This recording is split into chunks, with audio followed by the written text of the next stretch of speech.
Yeah, so when you give up your body, I guess. Yeah. When when you offer your flower. Can we do I love that we're actually talking about Reed too. Like it's I not know. Okay, actually I a think we flower. It's anyways, no. It's you can't do it. You don't do it lightly. You you don't give could s- away your flower lightly when you you could are say raised in that kind of that Reed did it hard. yeah. I um hate myself. It's okay.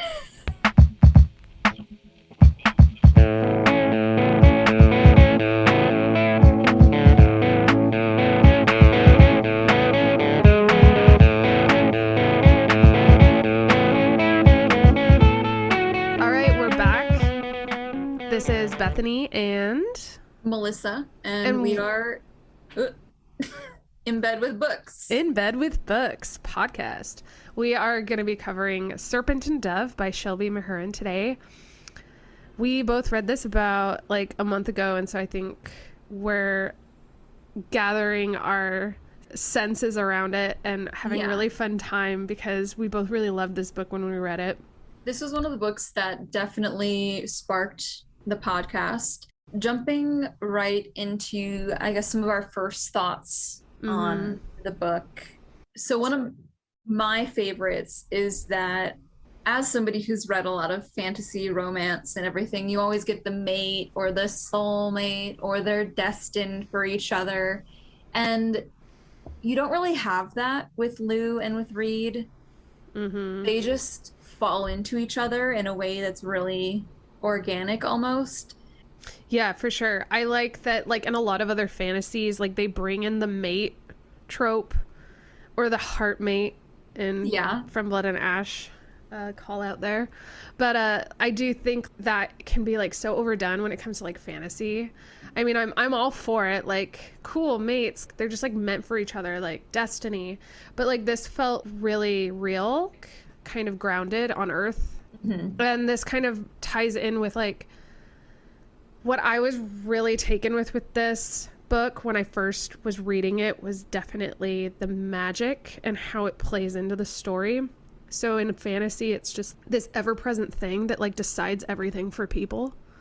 And it just like it creates the hierarchies, it creates like, oh, who's the most powerful, whatever. And there's definitely some of that going on with like Morgaine and but Yeah. I think when you're put into the story, you're like dropped into this world of people who have been living with magic their whole life. And And Lou's been practicing magic her entire life. exactly. And so I Yeah. just love that's what I loved about this was that you're not like learning the magic with them. It was like kind of a unique experience where you get to like the first scene is like this or like the first adventure I guess is like this heist, and so throughout the heist you're just like shown what magic is because they're just doing Yeah. it as they go, and it all like points to like the evolution of the plot. It's not like a knowledge dump or Yeah. oh my gosh, how did I do that? um but I like that it's like magic has such a tactile Yeah. aesthetic about it because it's very much about smells. It's very much about colors of threads. Like the threads aren't literal, but she can see them like in her Mm-hmm. mind's eye. And I love that because usually magic is tied to like emotions somehow. Mm-hmm. It's tied to like a very like center bodied kind of experience. Mm-hmm. Like the heart space or the gut and stuff like that. And she definitely uses her gut. A lot of it's instinct.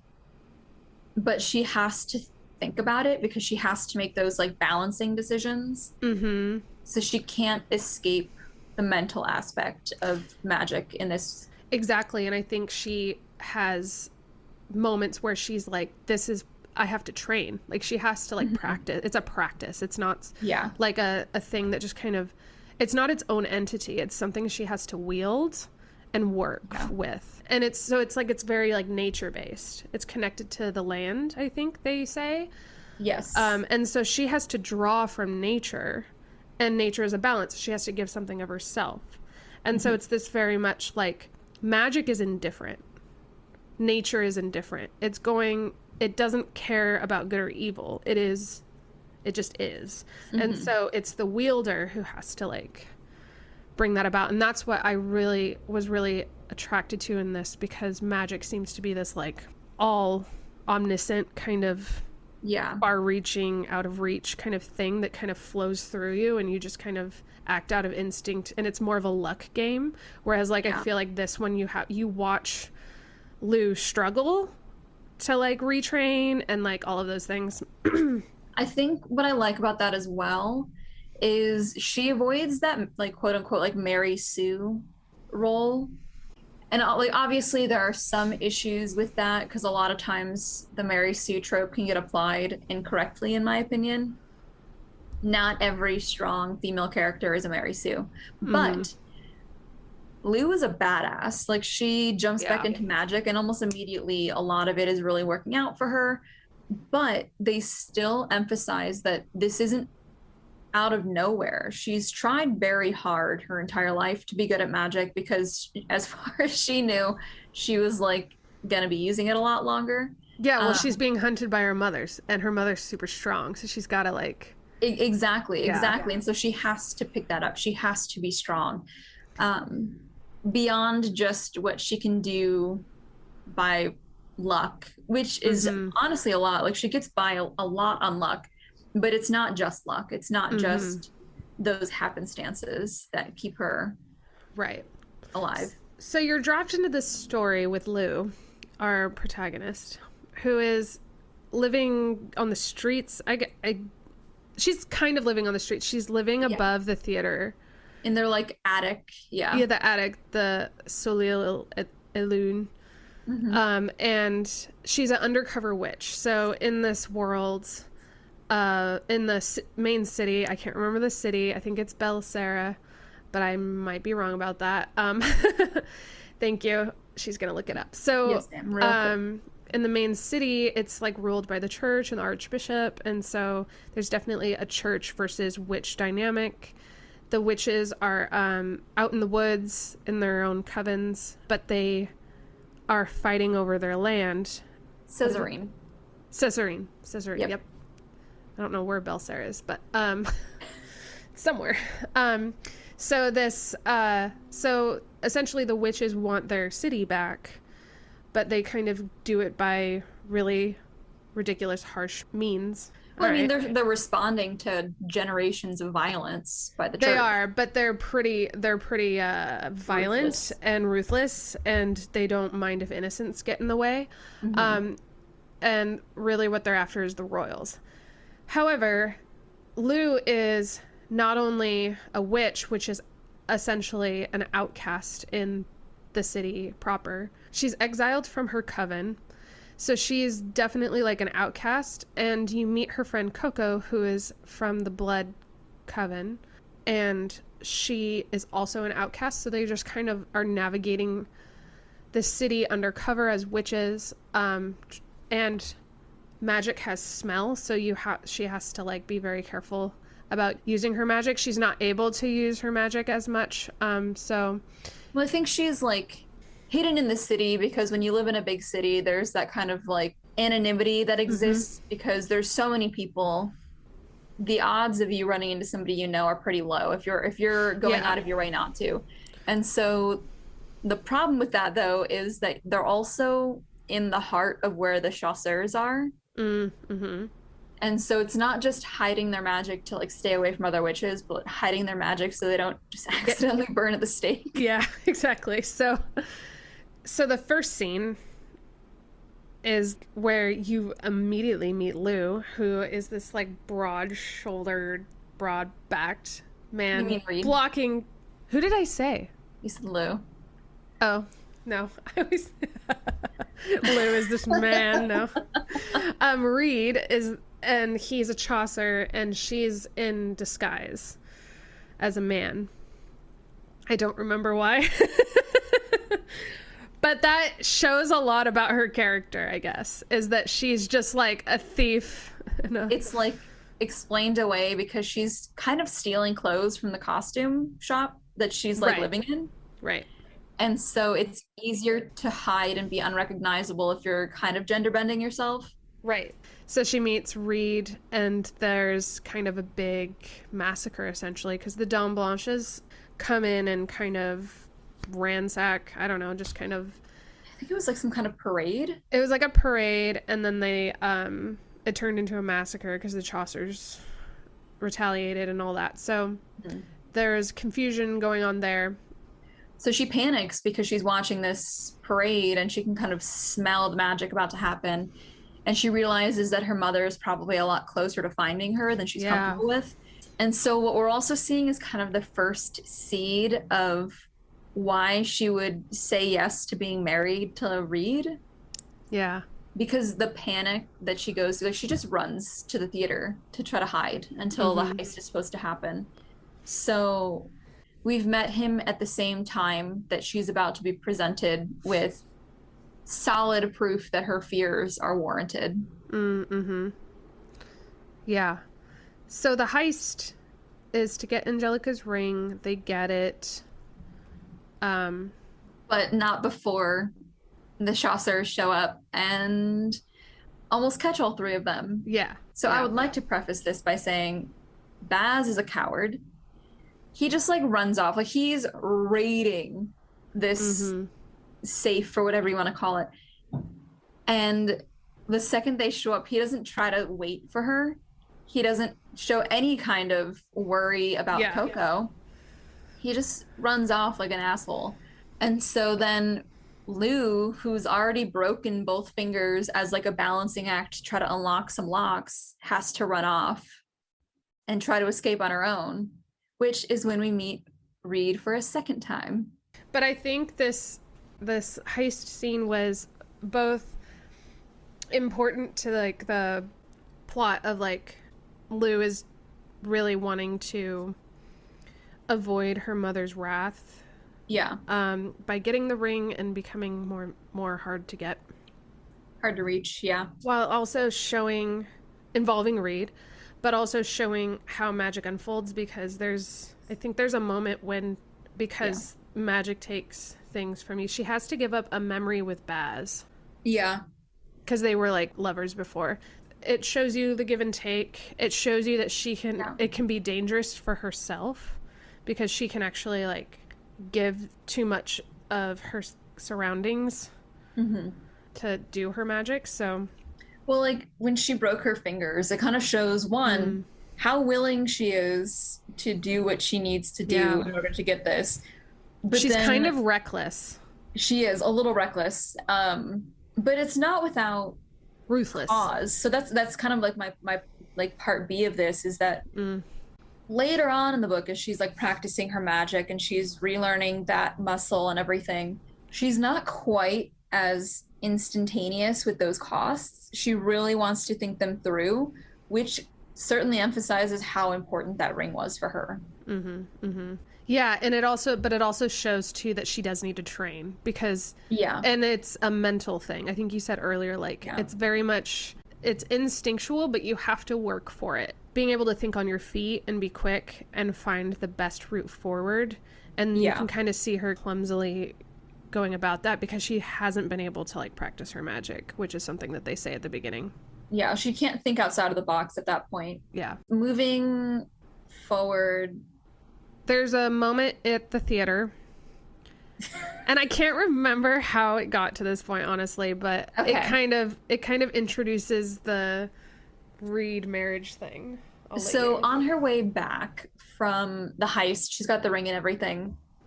She runs into Andre and Gru. Oh yeah. Which like those little bastards. Yeah, screw Andre and Gru. But so they were security at the brothel when they were getting all the information for the heist, right? And so they hear this stuff. So they know that when they see Lou right after this, that they're seeing Lou with some goods. Like they're expecting her to be just drowning in gold at this point.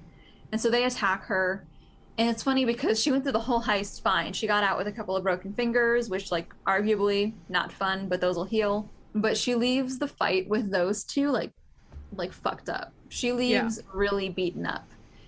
And so the next morning, she tries to hide it when she sneaks down to go to the bathroom, but one of the actors sees her and gets really worried all of a sudden. And her response is so abused wife. Her response is like, "Oh, I fell." And then Yeah. she sees her face and she's like, "Oh God, I look fucked up. I Yeah. look really beat up."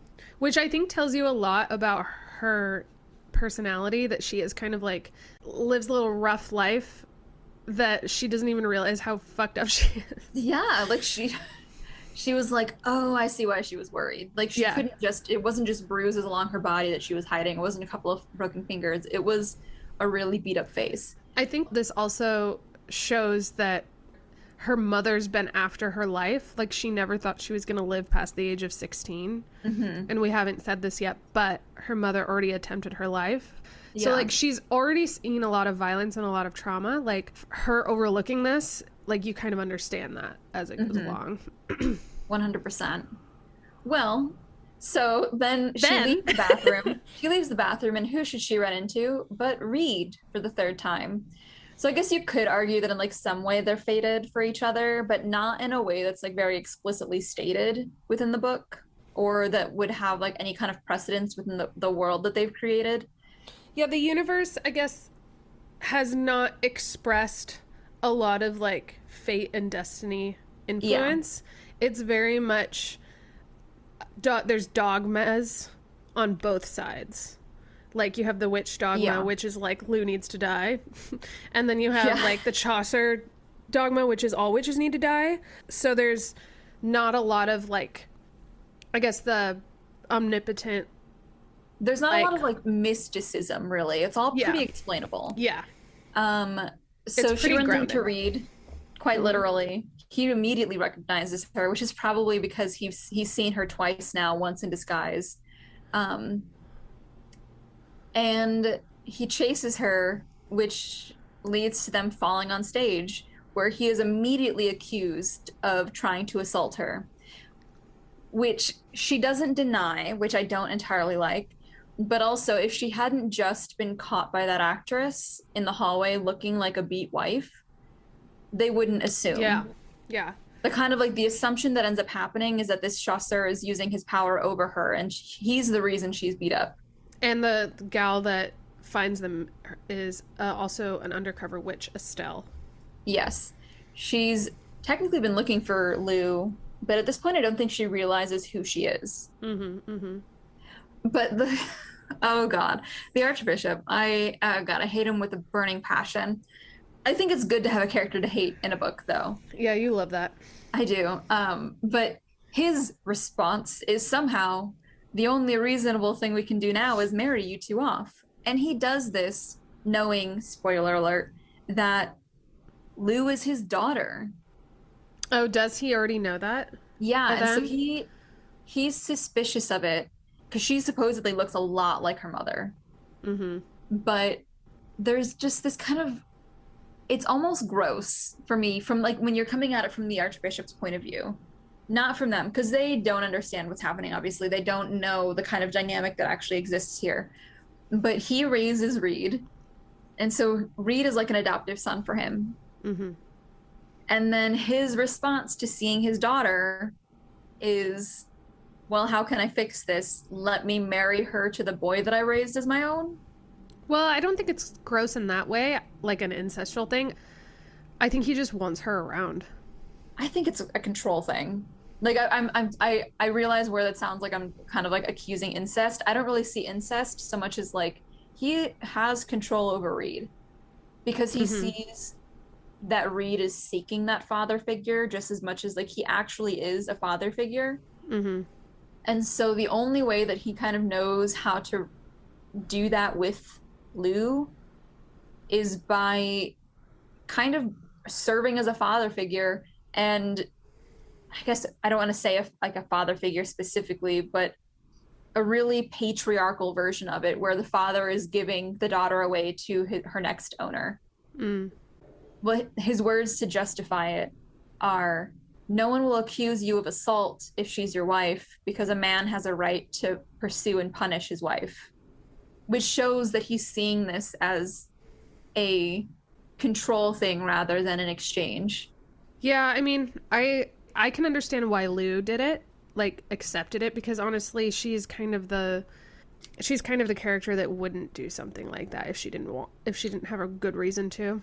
Like she's not the passive Yeah. female character.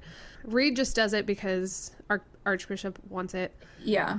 The Archbishop was very like hollow in his descriptions of things when he's talking to like Reid. I feel like he didn't have a lot of like emotion, which is part of his character. Yeah. It was weird to me that Reid still responded to it. The funny thing is thinking about that and like is how much of it is just made up in his mind, how much of it is him reaching. Oh, absolutely. I think it's definitely a good example of Reid searching for straws of fatherhood, and the Archbishop just gave him attention. Yeah. Which does come into play later. It shows how fickle of a foundation of parenthood that was established. And ironically enough, Lou has this same thing with her mother. Yes. So there's like parallels going on here with like father, mother, patriarch, matriarch societies. Yeah. Like Lou's struggling to figure out how to be like worthy because she's just essentially been told like she has to die. Yeah, like her whole self-worth has been based around what they perceived as her purpose. Exactly. And so Lou, the whole book is trying to kind of legitimize herself to prove to herself that she's worthy to be alive. And I think this comes out a lot in her recklessness.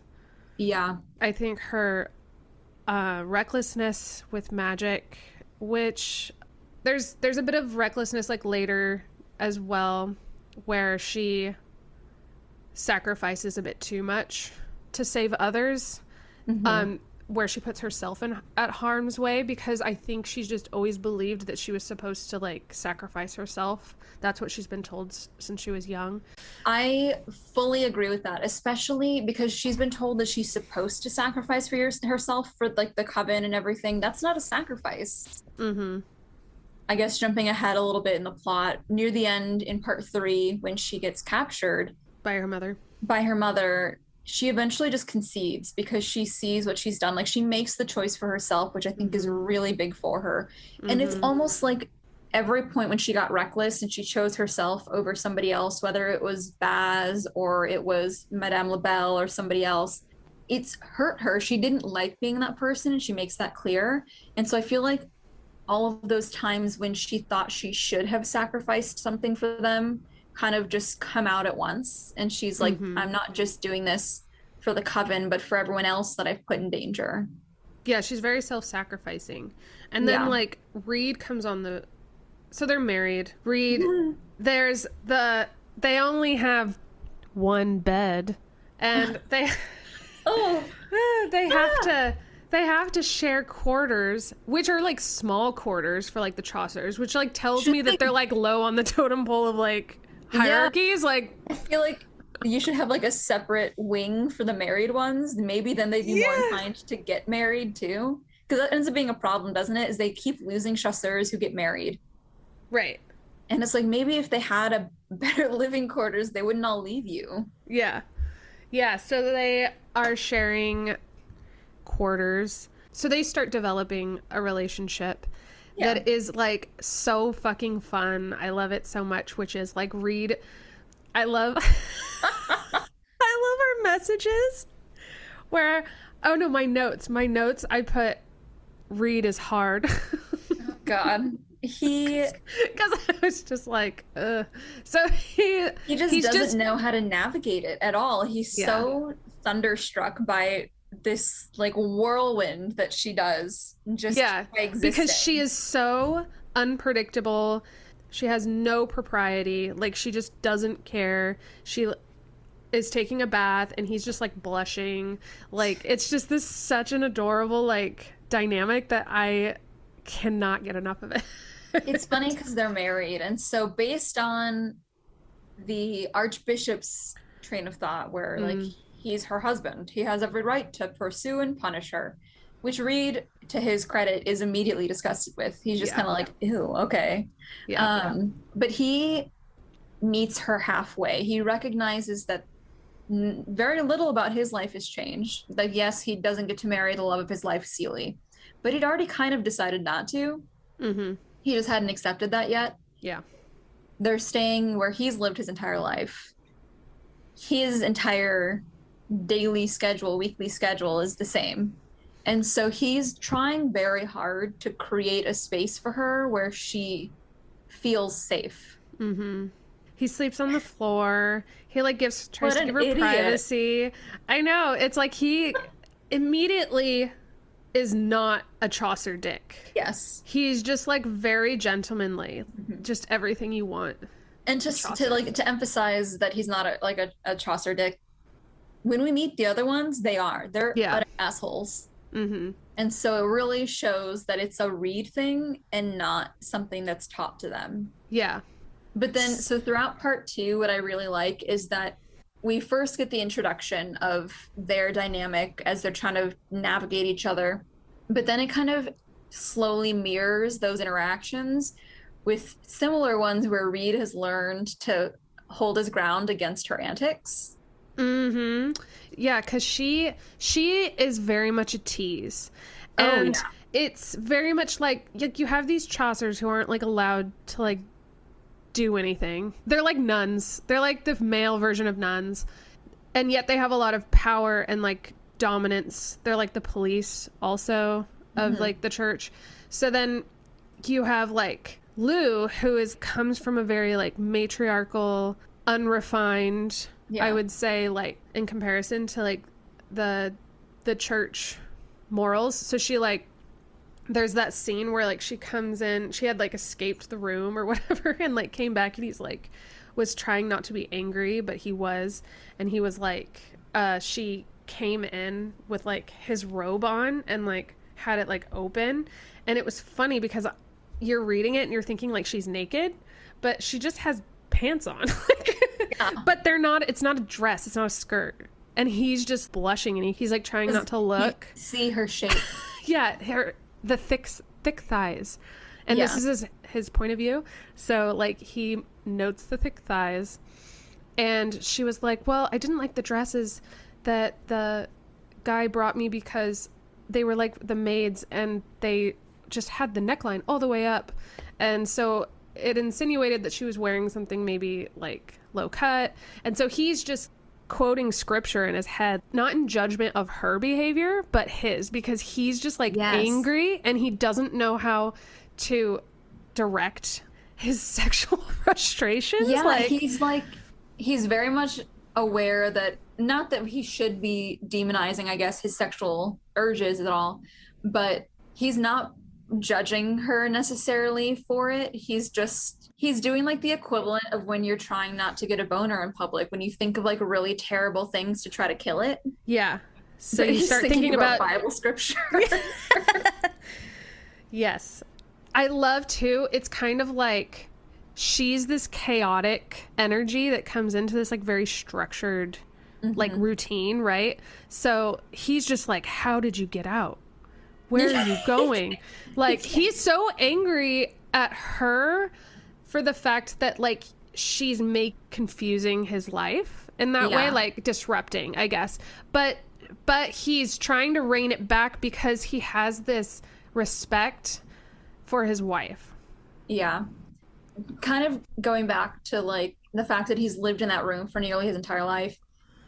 I don't think it ever would have occurred to him to just leave anyway. Like if the archbishop or anybody that was kind of above him within their hierarchy had told him to like go to his room and think about what he'd done, he would have just done it. Like he would have just sat in there. I don't think there's even a lock on the door.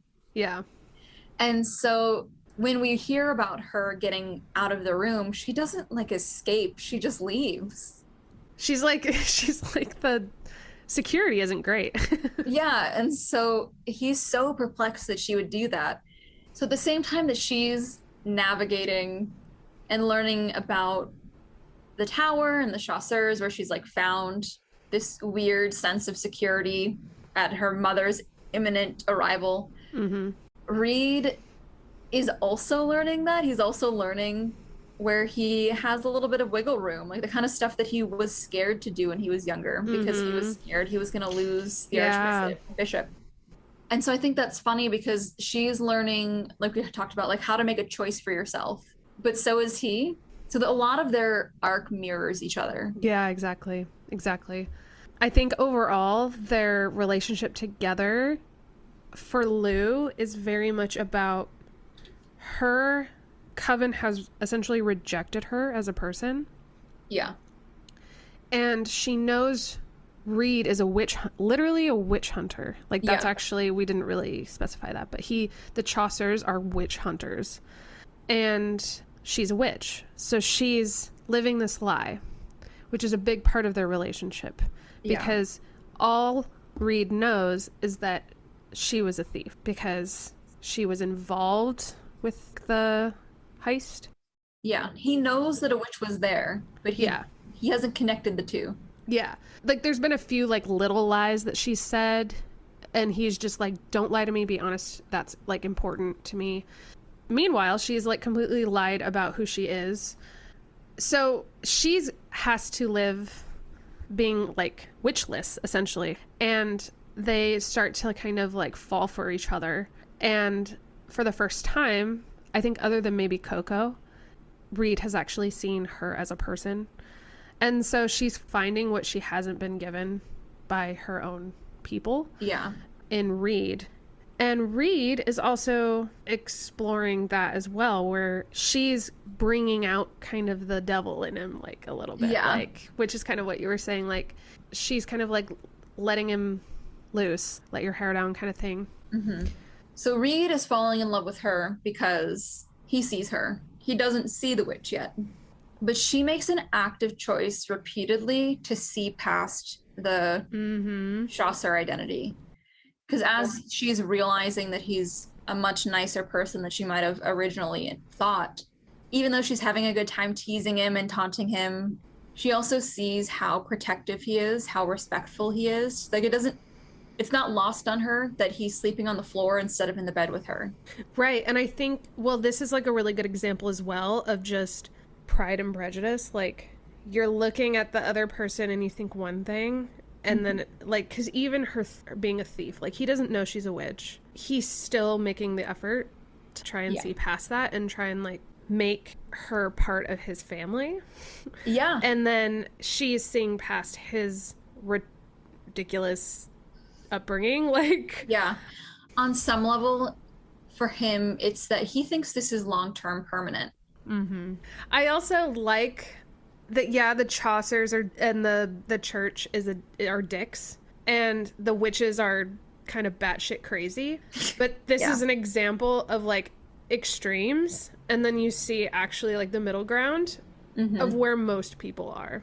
Most people are just following what they've been told, right? Like, but then there's always going to be that voice inside that says, no, I'm going to honor this, my wife. And she's going to be like, no, he's been raised in this, like, ridiculous thing. She's also been raised in a ridiculous world. Like, the opposites attract type thing. Like, Lou is rubbing off on Reid, but Reid is also rubbing off on Lou. So it's like products of two, like, completely different worlds, which is Chaucer's, is that you need a little bit of both for them to find a way forward, because you need a little bit of, like, concern and, like, morality around it, because you have La Dame Blanche that has, like, none. But then you also need to, like, calm the fuck down and just be true to who you are, right? Like, which is, I think, is, like, the whole witch perspective, which is like we're here, we're not going anywhere, you can't eliminate us, right? And you see Reid and Lou both make those choices. Lou is actually, in her relationship with Reid, is choosing to overlook, right, and to be more honest and be a better person. And she feels that she owes it to him, because at some point she does realize that he is also a person who's just as stuck in the situation as she is. Yeah. And same with Reid, is, like, making the choice to like love his wife, but then it actually turns into like loving the witch, right? Because then he finds out and still chooses her. Yeah, not immediately, which was that was heartbreaking. But yeah, I forgot. Okay, do we want to talk about that? Do we want to hear me openly sob on the podcast? Yeah. I'll try to keep the tears to a minimum. I actually don't blame him really for his reaction. I'd be more surprised if that wasn't how it happened, because this is after she's promised to start being honest, and after they've made love. Right. So she's like actually openly betraying him. Yeah, and she feels terrible for it. She was 100% going to tell him, but then the Archbishop showed up, and then they ended up going to the play where it's revealed that she's his daughter. And it's unfortunate the way that plays out, because I would have liked to see Reid's reaction without the threat of a witch attack, because they're just like full on attacking the tower at that point. But almost immediately he regrets it, because not that I remember the exact wording, but he does tell Ansel, who's in the room at this point with them, that she's not his wife anymore. He doesn't honor that because she lied. And so obviously he's feeling very, very betrayed, because we know he's not a cold person. He's proven he hid a stupid romance book in his room and read the same one for years. So we know he's not a callous person, but he's a hurt person by that point, because he's trying to honor the promise, and he realizes that it was hard, at the very least, that it was hard for her to do that. And he's, oh, God, here they come. Here come emotions. Okay. I think like Reid, because of his upbringing and having such like a hollow, shallow father figure in the Archbishop, like not really having anyone to ever look after him or care about him. Lou is like the first person to really show any of that. And so I think he's willing to put up with that lie, or like not necessarily forget it, but like overlook it and like fight for her and like want her at the end of the day, because he literally has no one else. Has never been shown the kind of unconditional love, the kind of acceptance, the kind of patience from anyone, even the Archbishop. He realizes, though, pretty immediately that if he, at that moment, decides not to pursue her, there is not going to be a future where they'll be able to possibly work through it. Because when they had the whole play and everything, once he realizes who she is in the play and all that jazz, he's also realizing that she's going to die. Yeah, absolutely. But then there's that. So I kind of want to talk about too, Ansel, and his like. I love him. His like adjacent role as like part of the Chaucer-ish community, being receptive to witchcraft and her as a witch. Like he witnesses Lou taking the pain of Estelle burning at the stake. And sees the, I guess, selflessness. The selflessness in Lou, but also it's another word for like gray, like not black and white. Like he sees that magic isn't this like evil thing, that it's layered, and that it can actually do good and other things other than just like evil witchcraft. I mean, I love Ansel, especially because when she wakes up a few days later after Estelle's burning, and we find out that Ansel is not a complete idiot and figured out what was happening, he accepts her. He's figured out that Coco and her are helping each other.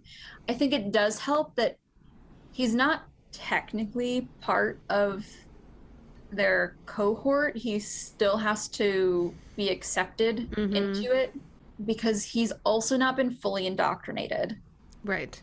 Well, and what he sees is there's a lot of mystery around the structure of Chaucer's. He's like, I don't even know who my mother was. Like, and that kind of becomes like a theme. But then he also becomes imperative to Reid accepting Lou. He's the one who pushes Reid to go find this little ragtag group, or to join their ragtag group to help her. And if it had like just been Coco, it wouldn't have happened that way. Yeah, so we were thinking, we were like, oh, let's Well, do you have much more to say about Ansel? I think at no, I least think for that was about it. yeah.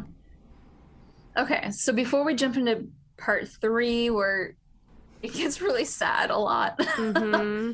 I do want to talk about their dynamic a little bit more specifically and the way that grows in part 2 of the book.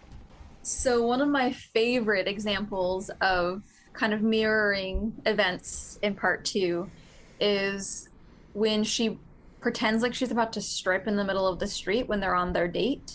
Oh my God, I love And that he part. panics. Like, he's like, oh God, oh, my wife. And he like covers her. Oh, my wife. Um, but then when they're and at another point, they're outside again, and she pretends like she's about to do it again, and he just stands there and he's like, "Okay, do it. I dare you." Like Yeah. he's like so challenging to her, and it's so great because you can see how far he's come in opening up, and she Mm-hmm. doesn't do it. Right. Because And so she's now she's like, this is real. Like, yeah, you know, because and she was like teasing before, but it's not a tease when he's teasing. You know what I mean? Like, he's yeah, teasing. because it's a tease, and we've talked about this a little bit on the side, is it's a tease to deflect. She doesn't Yes. like to talk about serious things because one, it would expose the reality of their situation, which he's not entirely privy to at this point. But Mm-hmm. she didn't want to strip, she just wanted to distract him.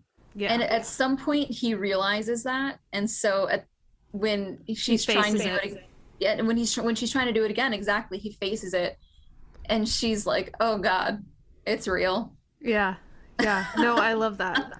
I do love their first date because where do they go? They go down to like the bakery where she used to Mm-hmm. spend time, and I guess she used to. This is just like a small detail that I absolutely love. She used to lie to the baker about how Baz was treating her to get free sticky buns. And so I the forgot problem about is it. he's never seen Baz, the baker, and so he Oh, assumes that when okay. she walks in with Reid, that Reid is Baz, and like chastises him. And he's like, "You should know what you have. She's too good for you. Don't mistreat her anymore." And Reid's just like dumbstruck. He's like, "What is happening?"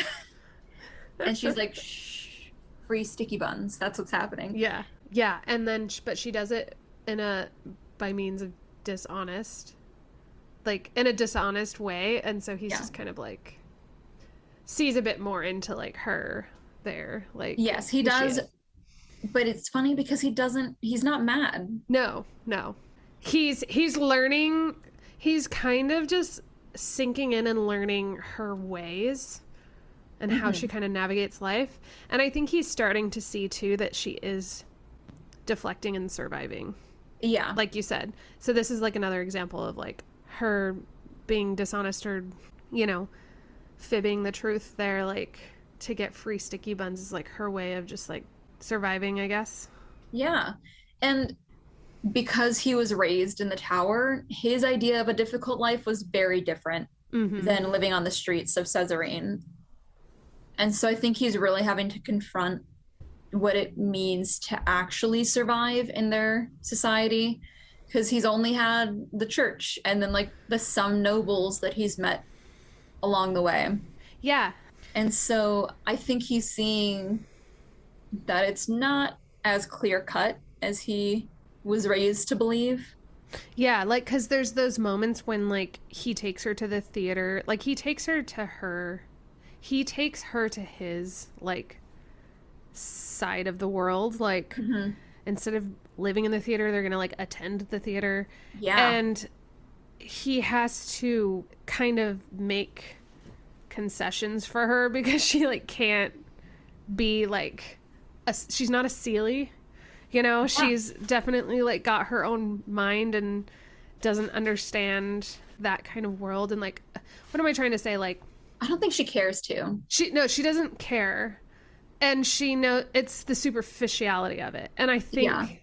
Reid then it kind of clicks for him that yeah, like what you and I have is more real than this. Like, Exactly. So then, kind of going back to the romance book that he's kept hidden in his room, it's no wonder that he fell for beautiful, pious, innocent Seely, Mm-hmm. because she's exactly the kind of like character that would exist in a book that he enjoys. Yeah, But that he didn't his feel only representation of romance. exactly. And so then, when he starts to fall for Lou, it's different because it feels the way that he thought it should have felt with Seely. Mm-hmm. Yeah. Yeah. I love that they go see like the stage version of the book too, because she was so invested in it. Oh, yeah. It's so sweet. Okay. But then there's the date where they go to the market, the Yule, what is it They're just called? buying Yule gifts because it's just like Christmas but pagan name. Yeah. But I think it's like they go to the square or something. They go somewhere to procure gifts for each other. And I forget where Reid goes. He gives her the ring, doesn't he? Yeah. That's what he ends up giving her, yeah. And she goes to the forge, who, like, she knows everyone. And they Yeah. all know her. And so that's why she really wants to keep separated. Because I think she wants her identity as a witch to, like, get out. Because I think, Yeah. like, not the butcher, what are they called? The Forge blacksmith. Blacksmith Forge Master. I like that one. He recognized, I don't know how many people within the He's the town master knows of the forge. Shut up. But yes, he's yeah. the blacksmith. But I don't know how many people but know sh- she's a witch, but she's scared, But obviously. he's made blades for her before. Yeah. I think there's like a history there. So she goes there and they're like, "Hey, it's me," little catch up, and then something happens. Oh yeah, He's just like, Andre "Oh." and Gru come Yeah, in. he's like, give me a minute. And then 10 minutes later, those assholes show up. Yeah. So then she's in the back of the forge and Andre and Gru just start like attacking her and assaulting her and things. And we kind of spoke on this before, but it's as much as like Andre and Gru are like these Humpty Dumpty, like I don't know how better to describe it. But you called them, what did you call them? Like, But I think I called them dum-dums. yeah. Because they're like very stereotypical, like bronze before brains kind of brutes, just brutish like figures. yeah. So But yeah, go ahead. they are smarter than the older tropes were. Like you can't just kind of say a complicated sentence and wait for them for their brains to turn to mush. They're not like predictable. They're not like a caricature. They're definitely like, and I'm not exactly sure what kind of vendetta they have against her, but this is like their second attack or whatever. But they steal the ring from her. She attacks them, uses magic, and burns their bodies essentially. Yeah. But I think what we're talking about, like with like, oh yeah, Humpty Dumpty, like their attacks are like really intense, and we know that Lou is like not a sweet soul. Like that's not a good way to say it. A damsel. Yeah, she's not a damsel, and so we know like she can like take care of herself, and yet these guys just like, I think he has like his foot on her neck and she's just like screaming with tears. Like it's really like a harrowing scene. And then she finally kind of gets her magic like into check, and she's able to like burn their bodies essentially, like get the upper hand and then kill them. And so then she hears people coming, so she knows like Reid's coming, who's a Chaucer, who doesn't know she's a witch yet, and it smells like magic. And so she like fumbles and gets the ring back or whatever, and then has to like get rid of the smell. And so then she like douses everyone in water and like charcoal water and stuff. And anyways, and then there's that part where Reid comes in, doesn't really look, I mean, he kind of looks over the scene, but he literally goes straight to her. Yeah. And is like, are you harmed? Like, and I think I doggy-eared this page, and I was trying to remember why, and I think it's because this is like the first time when Reid really confesses his concern for her in like, I don't want to say public, but like outside of like their bed, the one bed like situation, like outside of you're my wife, but like also in like a violent, intense situation like that, he's in witch hunter mode when it comes to like, not witch hunter mode because they're like on a date. I guess what I'm trying to say is like, she's expecting him to be in witch hunter mode because there's magic smell everywhere. She like douses it and gets rid of it. And so when he comes in and is like so concerned for her safety, it's like no one's ever really done that for her. And I think up until that point, even as the reader, it seems kind of like he's concerned about this only in the sense of his honor regarding the promise that he made to her. But at this moment, he's very concerned for her well-being as a person. Exactly. And I think somehow that scene makes that distinction. Yeah. Yeah. And then it's their first kiss. Yeah. Yeah, because that's him like emotionally like relenting his like that, the wife on the honor and the fear, and it's more about like instinct, which is what she is. She kind of represents to him. Yep. I think kind of just touching on Andre and Gru just for another second. Like you said, she's not a damsel, but she's also been training with Coco for a while now, like in private in the infirmary. Yeah. And so the fact that she was that terrified, it shows just how real that threat was, because she's trying to use her magic, but she doesn't want to kill anyone. But then she eventually realizes she doesn't have a choice. Like those are the only options being presented to her, which does kind of tell you. So when we talk about like it being about balance and everything, if the threads that are being presented to her are only resulting in their death, that means that their only goal was to kill her. Right. And so I think she has that moment where finally she realizes that either she's going to get out of there or those two are going to get out. Yeah. And so she has to make that choice for herself to be that person. And she doesn't really like that. No, and I think that that's like a really big moment for her, right? Because she's kind of been cornered into this situation where she has to sacrifice herself for like her coven. And so her life has always been this like selfish endeavor. And this is the first time where she gets to choose whether she lives or dies, because she knows like how much easier her life, well, no, because she would die, how much easier like her coven and Coco's life perhaps would be if she were just to like disappear and die.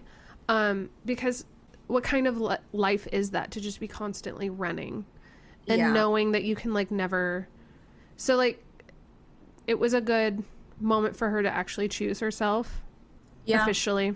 Yeah, big scene. Yeah. Also really satisfying to see those two die. So, and Rita, I know she was like, she had the moral conundrum there, but they were not. They needed to die. Yeah, they were not good people. No. It was great. Yeah, for sure. Okay, so they have their first kiss. They talk to the other Schroessers. They kind of give their statements, all of that jazz. They finish up their shopping trip. And then she takes him up to the attic at the theater because she has this moment where I don't think she's ready to tell him yet what she is specifically. But he kind of tries to get it out of her. He says, I want to know you. I want to know you more. She concedes a little bit. She's like, let me show you where I was when we got together. Yeah. Basically. And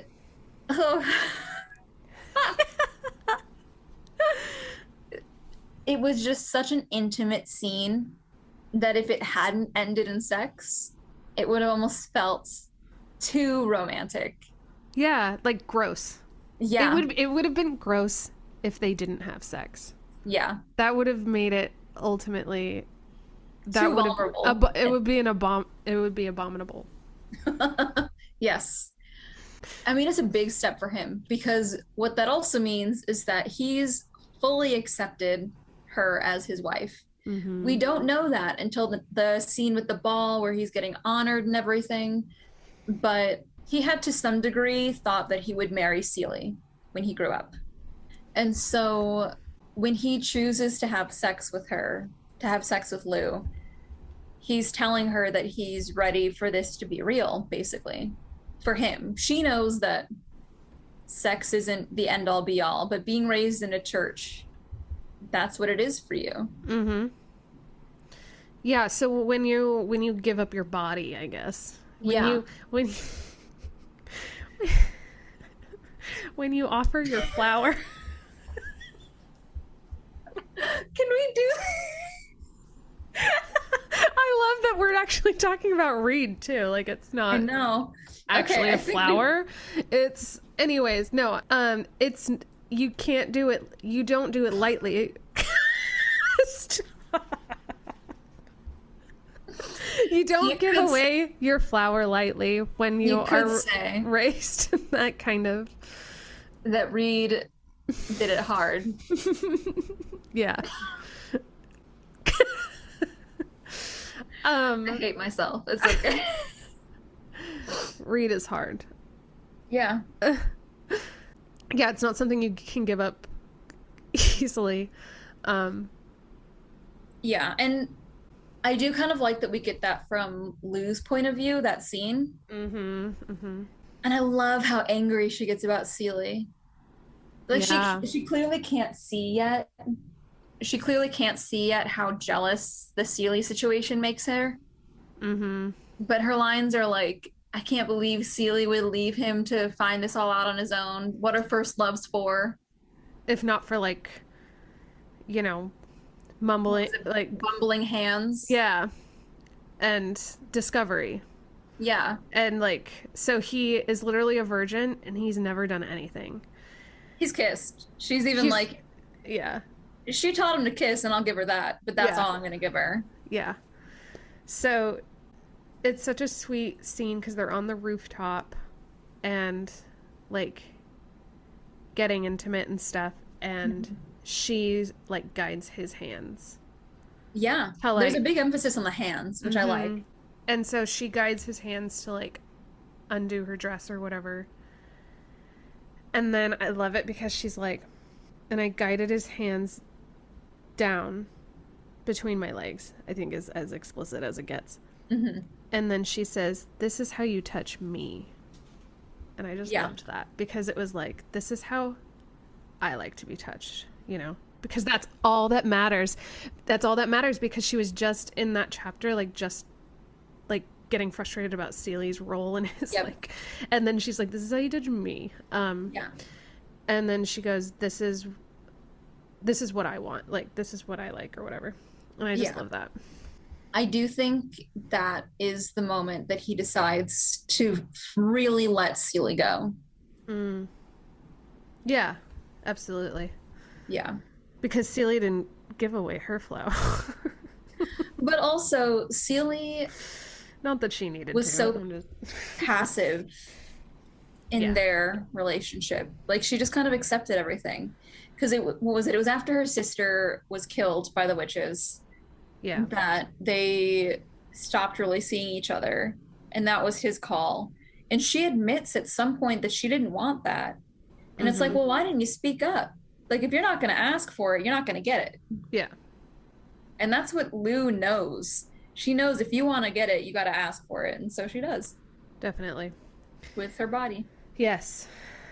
Yes. So that's a really sweet scene. And there's nothing more cute about like the man being like the one learning, being the timid one or whatever. Yeah. I think that's really sweet. You don't see that often.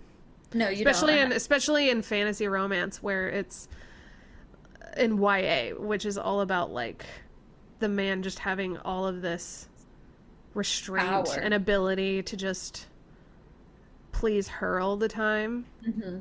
And like it's nice to see it like flipped where it's Yeah. like, no, sometimes like the man needs like some guidance and help. And I like that even though he was raised in this very strict environment, he doesn't immediately reject what they're doing Mm-hmm. or feel guilt about it later. Yeah. He's very accepting of that step that they've taken. Well, I think he needed time. Yeah. Like, it wasn't like they fucked the night of their marriage. Like, he definitely needed the emotional understanding and the love to kind of develop. Because I Yeah. think his kind of the attitude when they got married was that he was his wife or she was his wife, and he was going to protect her and make her part of his family. And whenever it happened, it would happen. But it was Yeah. not going to be something that was rushed into because she's her property. So it was very much a decision they both made. Yeah. And I so do think, they were ready for that step when it happened. And I don't think it would have happened in any other way. I think there was also a level again of him recognizing that he inherently holds more power in their relationship. Mm, And so kind of waiting for her to make that initiation. yeah. And I think also because it was sex, she was doing the same thing. She recognized that that was not an easy thing. That she could not have jumped into that with him. So it really emphasizes their ability at this point to see each other. Mm-hmm. I think we can move into like part 3. Yeah, I'm down for that. So the play that happens at the tower, right? And It's like outside of it, but yeah. yeah, and they all attend, and I think Lou is with the Archbishop at the time. Mm-hmm. And they reveal in the play that the Archbishop is Lou's father. Yeah. And you said that before. And it kind of all hell breaks loose. They find out it was the Dames Blanches that like initiated the play. And Morgaine Is there. And kidnaps Lou and takes her off into a carriage. And that's really sad. Yeah. Well, Lou almost escapes, but then because Reid finds out who she is and what she is, immediately rejects her out of fear. And I don't think if that hadn't happened and Lou hadn't run off, I don't think her mother would have gotten her. Yeah. And so there is a level of guilt, I think, Yeah. on Reid's part, realizing that if he'd been there to protect her, she might have escaped. Yeah, her mother. Yeah. So then part 3 starts then after that with her pretty much waking up kind of semi-paralyzed in her mom's lap. Mm-hmm. And we meet Manon, who was her childhood friend that is just like supporting Morgaine and getting her like, I don't like her. Yeah. I think I have a really, really hard time with the Coven in general. Yeah. Because they just absolutely refuse to see Lou as a person. Yeah, it's like, I don't, like, it makes me wonder if, like, Morgaine just has, like, this weird... Like, mind control thing? Yeah, like, some kind of magical influence over, like, they just become this little army of hers, and it doesn't really make like, you don't get to... There's no dimension to it. Like, you don't... It's a very one-dimensional Coven. Just point blank, Morgaine and the Coven are evil. Like, you don't really have any... Like, there's no dissent. Lou is the dissent. Yeah, and then you're like, well, what... Like, there's no other, like, friends. Like, she's never... So, I guess she's never established any bonds with people in her Coven that would, like, concede to, like, her side. Like, that would understand where she's coming from. Like... I doubt her mother would have even allowed it. Exactly. So, then you can kind of see... maybe how much isolation she was in. So then there's not a lot of politics inside of the Coven that are explained. You kind of hear, like, Lou's experience with her friend Manon, like, is she like, she would let them play together sometimes, It seems like... and then it just kind of became it almost kind of, there was like a switch that happened when she came of a certain age, and then like no one was like allowed to talk to her or something. Like, so when we first get back to the chateau that the coven lives at, and she's reunited with Manon. That sounded so like white person trying to sound French. At first, she finds comfort in her presence there because she thinks that at least she's got this friend with her. But then she pretty immediately realizes that even this girl that she grew up with is not gonna be any help for her. like the relationship that they had is not Not essentially nothing. It's essentially like not gonna help her. Yeah. And so I think this third part and seeing the treatment that she's experiencing at their hand is really, really important retrospectively for the way that Lou seemed to act a lot, like with the recklessness that she was exhibiting and the aggressive survival tactics that she would employ to try to not starve to death or freeze to death at night. And it really frustrates me that they're seeing it as a sacrifice, but she's not doing it willingly. Like a sacrifice requires the person who's dying to do it, to give it up. And they're not giving her the opportunity to do that. They just keep trying to manipulate her into it. Yeah, drug her up or whatever. And that's pretty much why it didn't work the first time. And so they're almost too up their own butts to see the kind of fallacy in what they're trying to force her to do. No, yeah, and I think I mean it's definitely like a dogma. Like they're just like they're just convincing themselves it's a sacrifice, it's necessary. But obviously Lou's shown them she's not a willing participant. Yeah. And so it just becomes a Lou hunt, which is not. Yeah, it's all to reinforce them needing to save the coven because they need it. Lou's sacrifice is all because, right, Morgaine will become more powerful so that she can overtake the city and get their city back or their land. Like that's essentially like the whole point of trying to get Lou. Yeah, she's like this symbol. Like it was a concerted effort to have the archbishop be her father, because then what she's doing is ending her own bloodline, sacrificing that for power, and then also sacrificing a symbol of the church. One, by desecrating the archbishop's image, and two, by literally killing his child. Yes. And so the intent then is for her to take down the church as well. Ironically, if they hadn't gotten married, Lou would have done it. Yeah. Which I find kind of funny, because the archbishop is trying to save face, basically, by having them get married. But Lou found one loophole by saying she would give up her life at the chateau if she could keep her life, right? And then she almost found the second loophole inadvertently by nearly having Reid accused of assault. And so there is, to some level, clearly a power above Morgaine that is listening and just not playing it out the way as intended.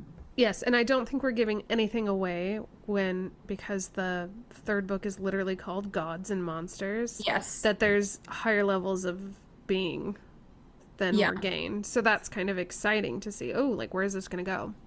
Who does she have to reckon with for her sins? Yeah, exactly. Okay. So Lou is captured by her mother. She's magically drugged by her mother, so she like can't control her limbs or anything or escape or use her own magic.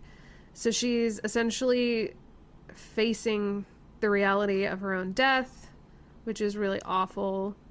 Because it's almost like it feels like everything she's ever fought for, which has been for herself, is just like all for naught, and it's very it's very disheartening.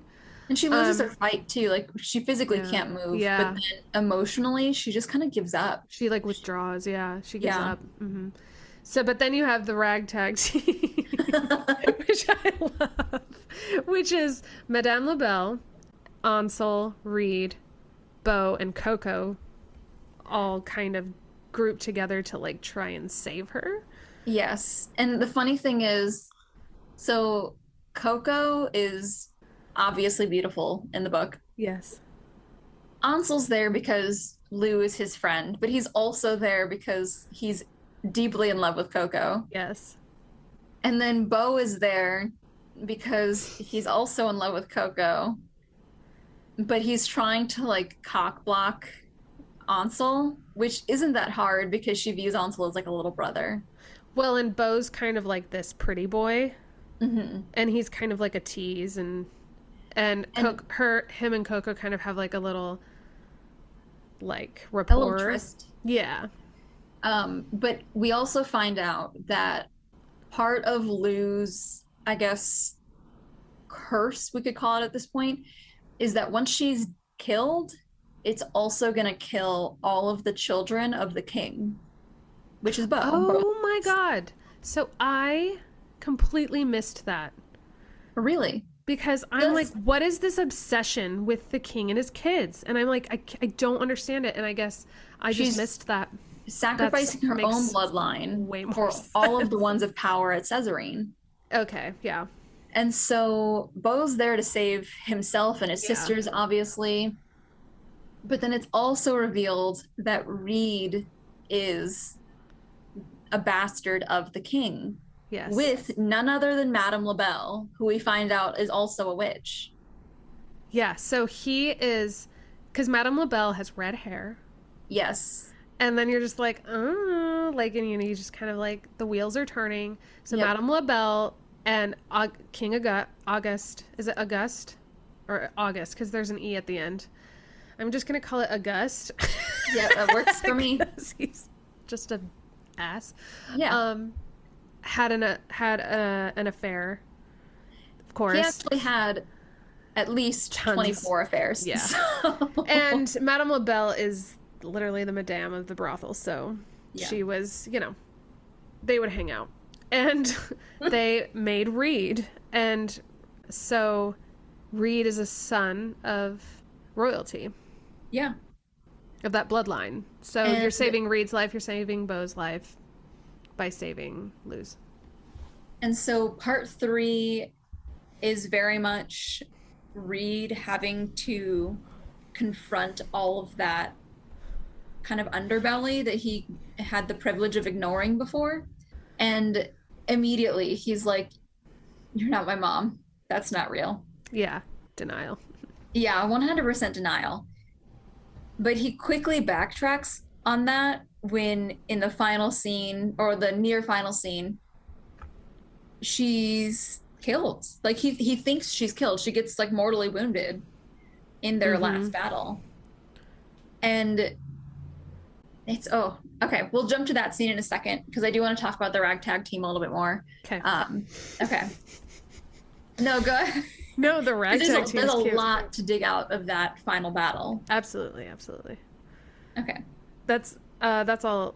I guess the plan to save Lou, the scheme, is Madame LaBelle kind of pulls rank and becomes like the head of the ragtag team because she's the only one that can really do a lot of magic. And there's this cat that comes along, which ends up being a Madagot that she explains can like send messages or whatever. I don't know. Like a lost soul or something. Mm-hmm. So she sends a message to someone. I think it's the Chasseurs. Oh, yes. Yes. Thank you. Madame LaBelle sends a message to the Chasseurs to like show up. This is where the chateau is. Mm-hmm. To kind of mainly they knew they weren't a big enough group. That's why they needed numbers. mainly because they wanted like a disruption, like a disturbance, so that they could just like grab Lou and go. Yeah. But they all have, I think, magical disguises. And so how does it go? It's like Beau and Reid are the girls or something. But they made like Reid really attractive. And Okay. so the girls that they run into are like, we'll take those two and point to like Reed and Ansel. And then he's like, what about my brother? And they're like, fine. And then they Which pretty is much Bo, immediately, right? yeah, Like Bo, Bo's the like hot one, the the ugly hot one. prince. They pretty immediately just kind of abandon Bo when they get onto or like into the chateau, Yeah.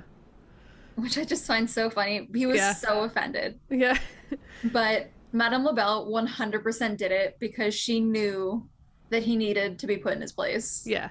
He was a brat. They needed to start that early, Yeah. for sure. Yeah, Um, and then kind of to go off like the attitude of the coven, like you actually get to go inside of the coven. You mhm. get kind of a look into like their attitude about Madronat and the sacrifice, and Yeah. they just seem like super excited, and this is just seems like all propaganda. It feels like they're just kind of It's following the, you know, yeah, the Hitler that is Morgaine. it's very celebratory for what's about to be the murder of her child Yes. Yes. that Like their she's conceived. attitude is just very much like this is the answer. Yeah. So, do you want to kind of discuss like the actual everything? Yeah, so I guess like We'll get the into the that. final battle, Is it they a really battle? cut it close to time. It Because ends it up felt being like, one. oh, okay. Yeah. It ends up being one because the Chasseurs show up. If the Chasseurs hadn't shown up, then it would not have ended the way that it did. It would have ended very terribly for them. Yeah. But basically, they're about to do the sacrifice. But then we find out that Madame LaBelle got captured pretty immediately after arriving at the chateau. Mm-hmm. And that's because she ran out of magic disguising everybody else. And so she couldn't really disguise herself. She was just kind of hoping to get by on good looks, I think. Yeah. So Reed's disguised. He realizes that Morgaine's about to kill his mother. And then she essentially does. Scuffle happens. Ansel does a distraction. Coco shows up. Coco, because she uses different kind of magic and she's from a different coven, they don't get along. So now there's like a rival witch. Yeah. She's like not welcome. Yeah. Yeah. So Bo and Ansel and her are trying to distract while Reed is trying to save Lou. He's just seen what he believes to be his mother's death and like held her dying body in his hands. Mm-hmm. And then Lou almost escapes, but her friend shows up like holding a knife to the Archbishop's neck. Yeah. Menon. Yeah. Yeah. And so So there's a moment when Reed has to choose. yeah, so in kind of that same scuffle, Morgaine sliced Lou's neck. She's like done with ritual. She's at this point, she's like, I just need to get this girl's blood. I need to start my sacrifice. Mm-hmm. And so Lou has just seen his almost well, so Reed has just seen his mother die in his arms. And then he turns around and Lou's about to die. And so he works completely on instinct. He just kind of like pretty much blacks out and he sees the thread. And he Mhm. knows that if he jumps ahead and he kills the Archbishop, he can save Lou. He can like balance it out by killing the Archbishop instead of killing Lou. Because he loves both of them. And also when it comes down to, I guess you could argue, life value, Lou's life is clearly of a lot of value to a lot of people, as is the Archbishop's. That's true. So in the world of magic and nature, like that's a equal. Yep. And so he makes the choice to kill his father, essentially, to save Lou. Yeah. And So- we learned that Reed has magic. Yes, which they're not meant. Boys born from witches are not supposed to have magic. And so everyone's just kind of totally perplexed as to how it happened. Yeah. They didn't even protect the Archbishop because at first they assumed that he's rushing over to Lou to save, like to hold her. Mm-hmm. Mm-hmm. And then he just kills the Archbishop. Yeah. So in front of everyone, then it becomes like Reed is then like in front of all the Chaucers, in front of the whole coven. Reed is the murderer of the Archbishop. Yeah. So So he's pretty immediately excused of his position as captain. Yeah. And so they kind of tally-ho out of there because chaos erupts. Yeah. And I think Jean-Luc, actually unwittingly, like without realizing it, kind of helps them. I think there's like something going on there. He keeps getting caught up in his competition, his personal competition with Reid. Mm-hmm. And so in a few scenes in this one and in the next book, that Yeah. works to their benefit. Yeah. So it's kind of this interesting relationship that is kind of essentially a semi-rivaling relationship. Actually, he ends up like opening some windows for Yeah. their group. Because I think the ragtag team, managed to escape the chateau with Lou, Yes. And with Madame LaBelle. Madame 'Cause LaBelle. he doesn't even know she's alive yet, but he goes Yeah. back for her body because he won't Yeah. let his own mother be Yeah. left there. And then even Coco, I feel like Coco was like there she played a part where she was using magic, and so she was like weakened. Yeah, because she has to use her blood. Yeah. So So I just remember it was just like this really clumsy escape of just them yeah. like half alive, like like running out into the Yeah. woods. Yeah. And I think that's the end of the book. Pretty much. I mean, Lou wakes up, finds out that he uses magic. They realize Madame LaBelle isn't dead. And that Lou finds out like she's Reed's mother, Yep. all of these things.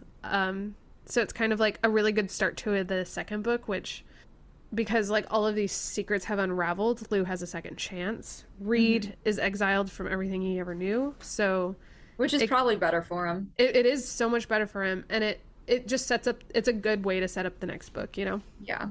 There's a lot of stuff that they've set up for them just to work through now. Yeah, Like Reed has to contend with the fact that he can use magic. yeah, So we've talked a little bit, well, you brought up a little bit about his like scriptures that he says when he Yeah. gets too horny or if he gets too angry. yeah. And part of me wonders if that's not a habit he picked up when he could like feel the magic surfacing, you know? Because for somebody who's never used it, that was a pretty heavy move.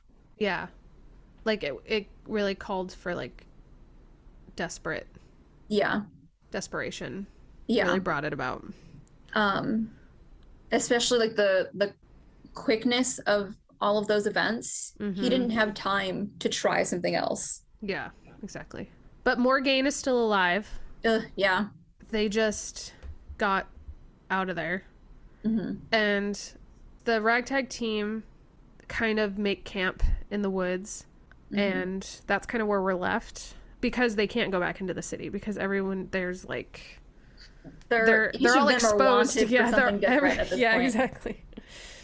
So yeah, I think like that kind of wraps up essentially the plot that we kind of went through step by step. Yeah.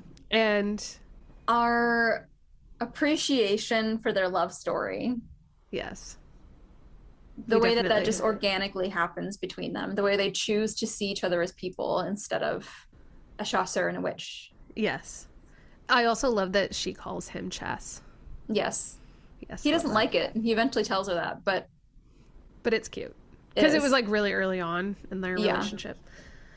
But I will say too, just kind of final thoughts, that I've really felt like this book, in a lot of fantasy worlds, you kind of always get saved by the magic.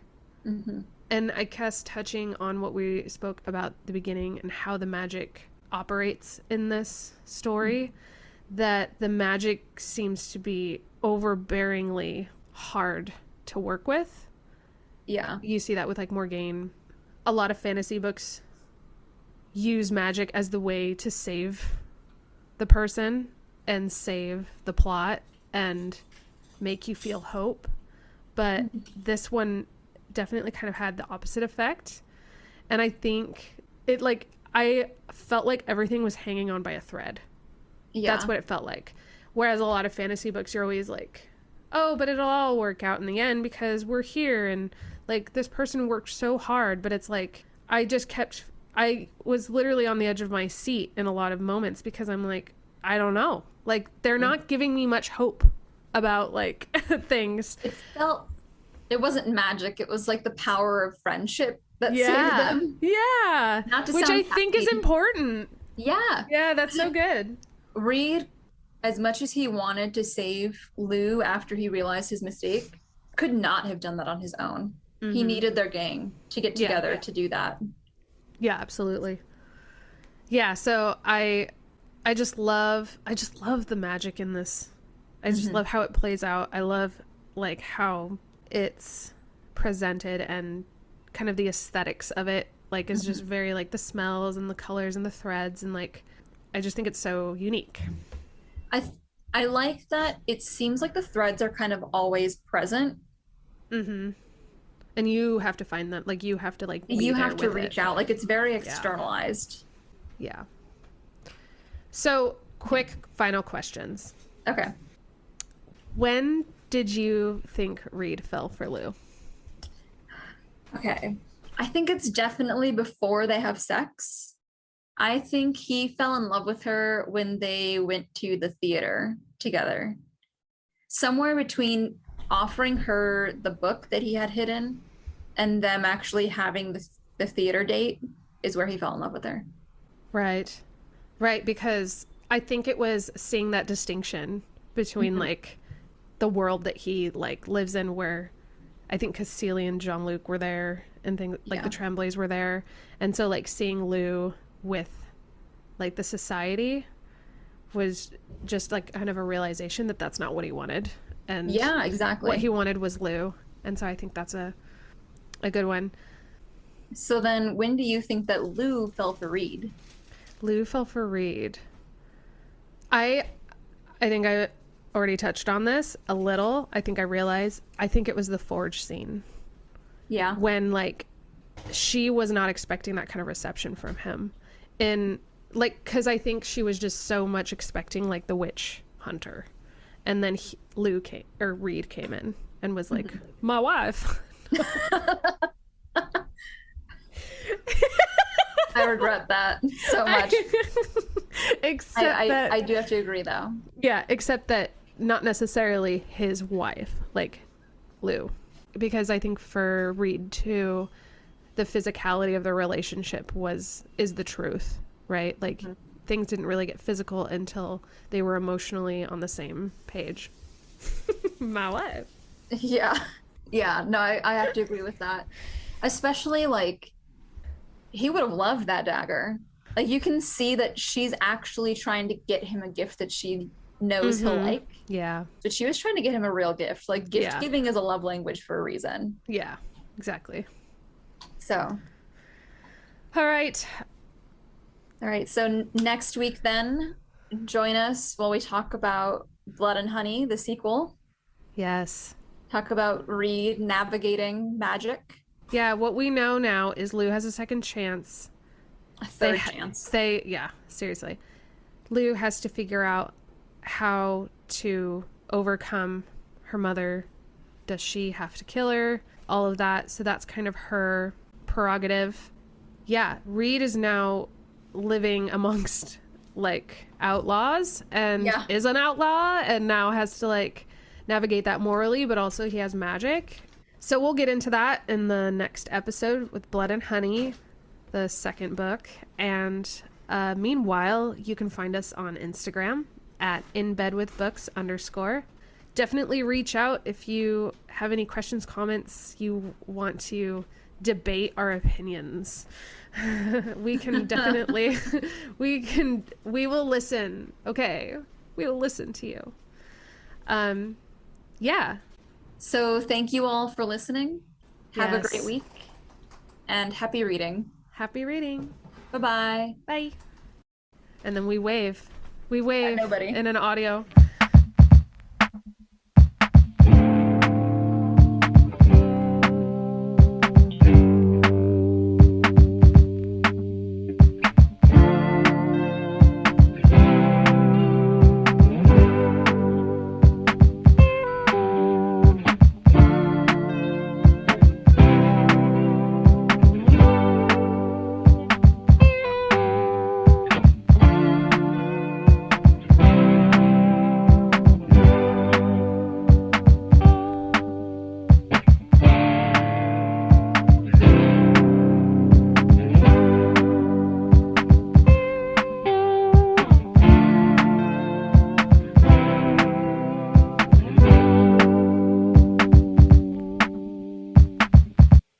I think like the not the butcher, the what are they called? The Forge blacksmith. Blacksmith. Forge master. I like that one.